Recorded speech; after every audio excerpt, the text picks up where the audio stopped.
En chacun de nous sommeille deux loups. L'un est bon et l'autre mauvais. Il n'appartient qu'à nous de nourrir celui que l'on désire. Hier, je vous sortais ma première vidéo, destinée à vous faire réfléchir sur quelques points qui me semblaient importants de rappeler. Je vous disais que je reviendrais avec quelques idées à proposer, du coup, en voici quelques-unes. Premièrement, le nerf de cette société est axé autour de l'économie. Il n'y a qu'à voir en 86, la question des monopoles fut abordée. Les pays membres de l'UE se sont mis d'accord entre eux, une fois de plus, à l'instar du peuple, pour savoir comment gérer les industries du tabac, de la pétrochimie et bien d'autres ressources.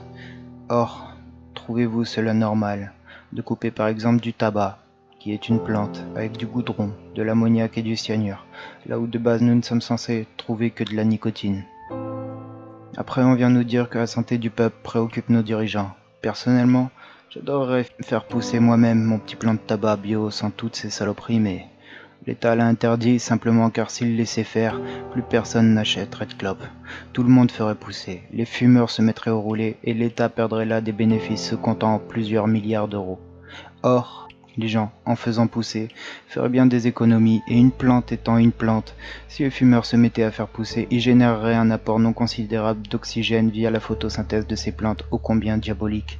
Parlons maintenant de la répression concernant une deuxième plante qu'un Français sur deux a au moins une fois dans sa vie essayé, le cannabis. Interdite depuis les années Woodstock et diabolisée via quelques réalisateurs sous forme de propagande dictée par l'État américain, ce qui va suivre est l'extrait de Reefer Madness, film de 1936 le plus populaire, créé dans le but de dégoûter les gens de fumer. Or, apparemment, et je parle en connaissance de cause, les acteurs ou réalisateurs n'ont jamais dû s'y essayer. These high school boys and girls are having a hop at the local soda fountain. Innocently they dance. Innocent of a new and deadly menace lurking behind closed doors. Marijuana, the burning weed with its roots in hell. In this film, you will see the ease with which this vicious plant can be grown in your neighbor's yard, rolled into harmless-looking cigarettes, hidden in an innocent shoe or watch case. If you want a good smoke, try one of these. You will meet Bill, who once took pride in his strong will as he takes the first step toward enslavement. Of course, if you're afraid.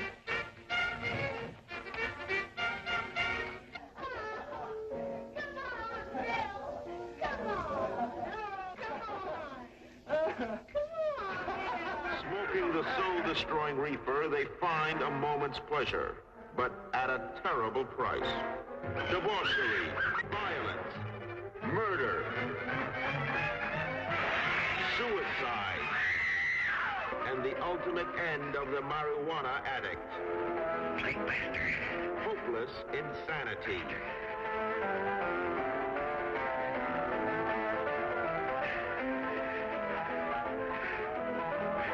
See this important film now, before it is too late.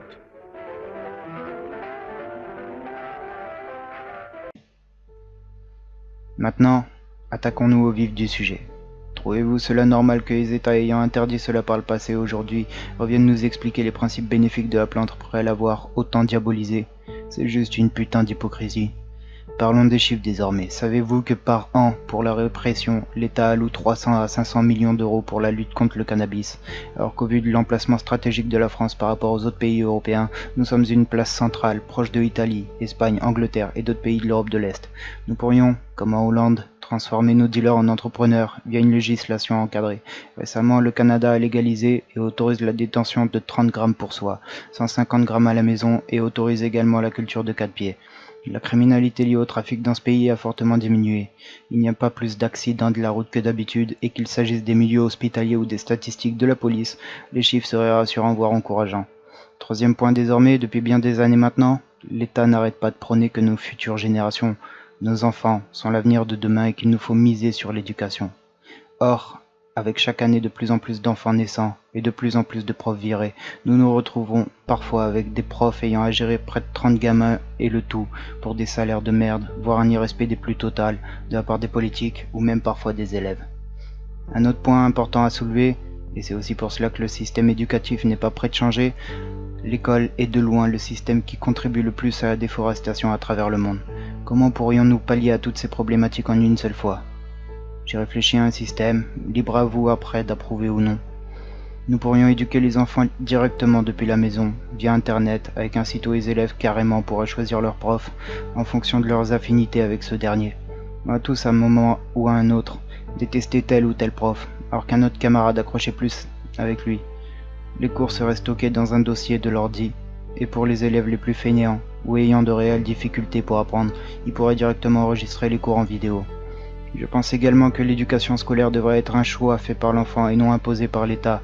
Hormis lire, écrire et compter, je pense sincèrement que tous les enfants ne sont pas faits pour apprendre en se faisant bourrer le crâne. L'un des autres points positifs d'un pareil système, en plus d'épargner quelques bons millions d'arbres par an, c'est que la question du harcèlement sera réduite à néant. Et vous me direz désormais que faire de ces écoles alors? Pour certaines, nous pourrions les transformer en centres d'accueil pour les SDF, d'autres en garderies, et d'autres se verraient allouer un budget consacré à l'achat de matériel informatique pour les familles trop pauvres, celles qui ne peuvent se payer d'ordinateurs décents. La vérité étant que si le monde était dirigé par des enfants, cette planète se porterait bien mieux. Jamais ne sous-estimer un quelconque enfant quant au fait de ses capacités. Ce dernier un jour pourrait vous surprendre. Pour moi, étant un gamer averti depuis ma plus tendre enfance, j'ai évolué et grandi aux côtés des jeux vidéo. À 4 ans, en jouant à Mario Kart sur Nintendo 64, j'imaginais déjà ce jeu avec des gens qui seraient à l'autre bout du monde. C'était en 97. Quelques années plus tard, ce rêve devint réalité grâce à Internet.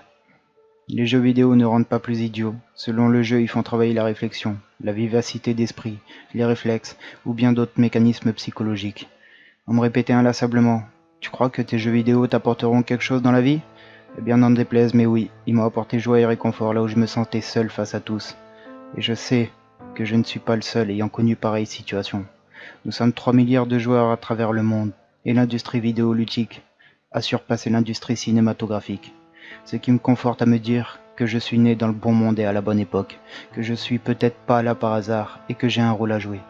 Ainsi donc, je mise le tout pour le tout, quitte à ce qu'on me prenne pour un fou. De toute façon, foutu pour foutu, si on tente rien, on sera tous morts demain, à cause de ces dirigeants, jouant de nos vies comme s'il s'agissait des Sims. Nous sommes censés être l'espèce la plus évoluée sur cette terre, et plutôt que d'user de nos compétences et de nos capacités de réflexion pour tenter de sauver ce qui peut l'être encore, les hauts pouvoirs préfèrent jouer la carte de la sourde oreille, de l'ignorance et du déni. Dernier point que j'aimerais aborder. Les retraités ayant travaillé toute leur vie pour contribuer à faire tourner le monde qui galère à boucler leur fin de mois. Une grand-mère dernièrement est décédée de froid, car elle n'avait plus les moyens de payer son électricité.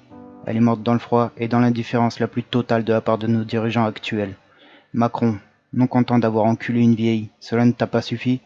Il a fallu que tu sodomises tous les vieux du pays? Tu me dégoûtes au plus haut point. Seule chose que t'as su faire, c'est nous confirmer que les banquiers sont des escrocs. Il nous faut évoluer et changer fondamentalement quelques pans de ce système qui clairement se casse la gueule sur lui-même. Seul, ma parole ne vaut rien, mais avec du soutien, ensemble, nous pourrions tous contribuer à créer le monde de demain. Quand bien même les actions des gilets jaunes sont parfois irréfléchies ou maladroites, cela nous démontre bien une chose essentielle, qu'il y a un ras-le-bol général.